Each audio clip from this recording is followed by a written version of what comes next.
जो क्लासरूम में पढ़ाया गया है उसको तो हम पढ़ेंगे, प्लस जो हमने रिवाइज किया था कल, रिवाइज नहीं करना उसको, सिर्फ उसको एक नज़र देखना है कि हमने क्या पढ़ा हुआ था। ठीक है, अब इससे क्या होगा कि वो दिमाग में चलने लगेंगी वो चीज़ें जो हमने कल पढ़ी हुई थी। तो यार आज हम बात करेंगे कि ऐसा कौन सा तरीका है जिसको अपनाकर हम मैथ्स में 95 प्लस मार्क्स ला सकते हैं। ऐसा नहीं है यार कि कोई टॉपर से ही है उसको ही इतने नंबर्स मिल सकते हैं, या कुछ ही लोग होते हैं जिनको ऐसे मार्क्स मिलते हैं। आपको भी मिलेगा, ट्रस्ट मी यार।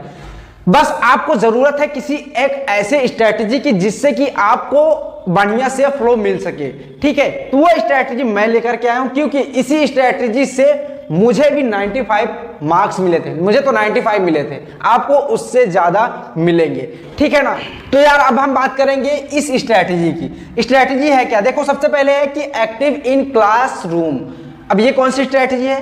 देखो, ऐसी स्ट्रेटजी है कि आप क्लासरूम में क्या करते हो, जाते हो और पढ़ करके चले आते हो। यही काम आपको नहीं करना है। टीचर ने पढ़ाया, आपने पढ़ा, चले आए, ऐसा नहीं करना है। आपको क्या करना है, टीचर पढ़ा रहे हैं, आप उन्होंने क्वेश्चन कराया कुछ भी, ठीक है, तो आपको क्या करना है, उसमें क्वेश्चन पूछना है आपको कि सर ऐसे क्यों हुआ।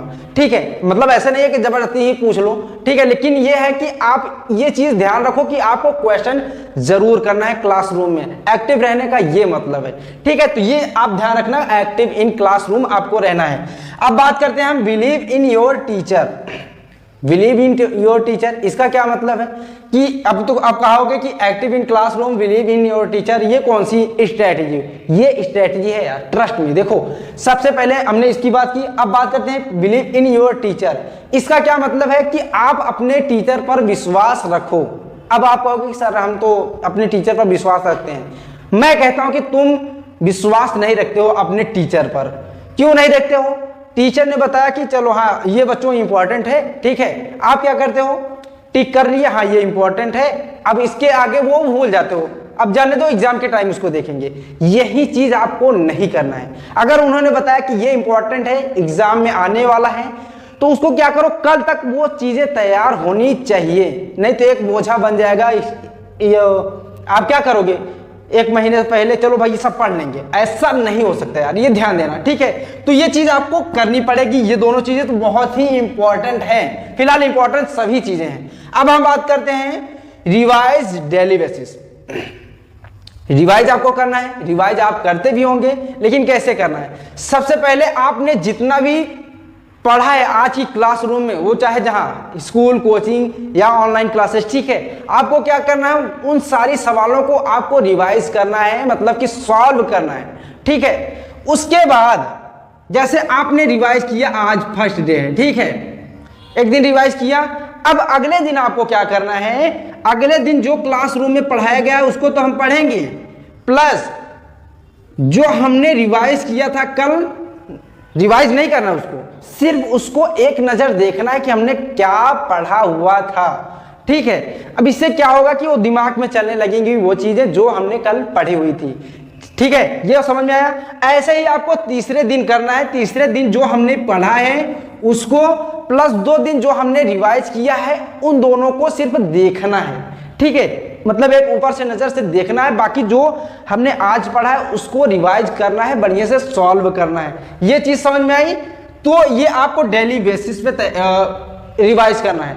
अब इसी में संडे का दिन जो होता है, संडे का दिन, इसमें आपको क्या करना है, ये सारे सब्जेक्टों के लिए आप उसमें आगे कुछ पढ़ो ही मत। जितने भी सवालें हैं, जितने भी फिजिक्स, साइंस, कुछ भी कोई भी सब्जेक्ट हो यार, उसमें सिर्फ आप रिवाइज करने का ही टाइम रख लो। ये ध्यान दो, संडे का दिन। ठीक है, वैसे संडे के दिन आपको भी, मुझे पता है कि बहुत सारे काम रहते हैं, लेकिन ये भी तो बहुत ही इंपॉर्टेंट है ना, तो इसको करना जरूर। ठीक है, अब उसके बाद आता है मार्क टिक। अब इसका क्या मतलब है, अब जैसे आप रिवाइज करते हो सवालों को, ठीक है, रिवाइज करते रहोगे, ऐसा नहीं है कि आपको सारी की सारी सवालें आ जा रही हैं एक बार में। ठीक है, तो क्या करोगे, जो सवालें आपको एक बार में नहीं आ रही है या फिर 2 बार में नहीं आ रही है, उसको टिक कर लो यार सवाल में। ठीक है, अब उसको क्यों टिक करें अभी आगे बताऊंगा। और दूसरी चीज ये ध्यान रखना है कि जो रफ करते हो आप, रफ भी ऐसे नहीं फालतू में कि रफ है इसको ऐसे ही बस कर लो, उसको भी यार ऐसा बनाओ ना कि फेयर भी लगे, कि हाँ कोई भी देखे कि लगे कि हाँ यार ये तो पहचान ही ना पाए कि ये रफ है कि फेयर है। ठीक है, इससे आपका फायदा होगा कि आप कभी भी कोई भी क्वेश्चन है उसको आराम से देख सकते हैं रफ में भी, कभी कभी ऐसा होता है। ठीक है, अब उसके बाद हम बात करते हैं मार्क ये सॉल्व एग्जाम्पल। ये तो आपको कई लोगों ने बताया है, मैं भी ये चीज बता रहा हूं कि एग्जाम्पल सॉल्व करिए। उसका भी तरीका यार ऐसे नहीं, आपने देखो मान लो एग्जाम्पल है, ठीक है, कोई एग्जाम्पल आपने ले लिया, ठीक। अब एग्जाम्पल तैयार सॉल्व करने का तरीका क्या है, आप अपने मन से उसको कीजिए। उससे क्या होगा, ये जो सवाल सॉल्व हुई हुए हैं यहां पर, हो सकता है कि ये कुछ आसान हो या फिर कठिन हो। जब आप अपने आप से करेंगे तो आपको दो तरीके मिलेंगे। ठीक है, एक तो आपने जो सॉल्व किया है, दूसरा जो किताब में दी गई है। हो सकता है कि किताब का आसान हो या फिर आपने जिस तरीके से सॉल्व किया है वो आसान हो। ठीक है, तो ये चीज आपको ध्यान रखनी है कि एग्जाम्पल को सॉल्व जरूर करना, जितने भी एग्जाम्पल है यार ये ध्यान देना। ठीक है, अब ये तो हो गया। अब बात करते हैं लर्न फार्मूला। सारी चीजें तो हमने कर लिया, लेकिन अगर आपको फार्मूला नहीं याद रहेगा तो ये सारी चीजें बेकार हो जाएंगी। इसलिए आपको फार्मूला याद रहना चाहिए अगर आपको मैथ करना है, 95 प्लस मार्क्स लाने हैं। अब वो फार्मूला कैसे याद होगा, उसके भी दो तरीके हैं। पहला तो आप क्या करते हो, याद कर लेते हो, चलो अच्छी बात है अगर याद हो जाती है तो। दूसरा तरीका यह है कि आप क्वेश्चन जितनी भी सवालें हैं उसको प्रैक्टिस करते चलो। प्रैक्टिस करने से आपको, अच्छा दूसरा तरीका जो कि प्रैक्टिस करना है सवालों को, वो ज्यादा इंपॉर्टेंट है। मैं तो यही कहूंगा कि आप सवालों की प्रैक्टिस ज्यादा से ज्यादा कीजिए। इससे दो फायदे हैं आपके। पहले तो एक तो क्वेश्चन ये आपका फार्मूला याद हो जाएगा, दूसरा कि आपको क्वेश्चन करने की प्रैक्टिस भी हो जाएगी। तो ये ध्यान देना, जो बचे हुए रहेंगे उसको लर्न कर लेना यार, याद कर लेना। ठीक है, तो ये सारी चीजें हुई। अब हम बात करते हैं ये मार्क टिक हमने क्यों करने के लिए कहा था। तो देखो बिफोर 1 मंथ ऑफ एग्जाम, अब यहां पर जैसे एग्जाम के 1 महीने पहले से आपको क्या करना है, सिर्फ वही चीज करनी है जो आपने मार्क किया हुआ है अपने फेयर कॉपी में, और दूसरी चीज एग्जाम्पल सॉल्व करना है। ठीक है, उस टाइम तक अगर आप इस स्ट्रेटजी की चलेंगे तो ये फार्मूले आपको तो वैसे भी याद हो जाएंगे।